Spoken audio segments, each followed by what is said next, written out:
Sometimes the things that we want, or sometimes the things that we are going to get, come at somebody else's expense.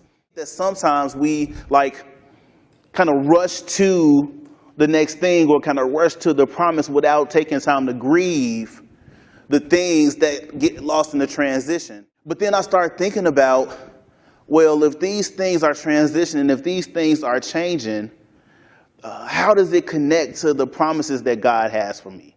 And so my faith being in God, I believe that God did that for a reason, that he intended for each and every person that's in this room that calls Naperville Covenant Church their home, for this to be their home.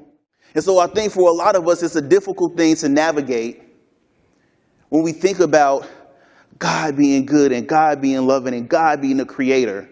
And I think that one of the biggest mistakes that we can make as it pertains to the promises that God has for us is to go into it unprepared.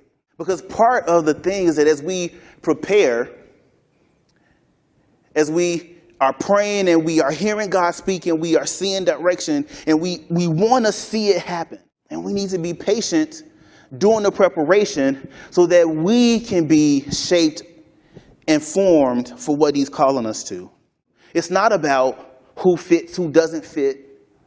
It's really about how much I'm willing to dive into what God is calling us to. What gives me encouragement is seeing the kingdom of God be made manifest through the work that he's doing in you and me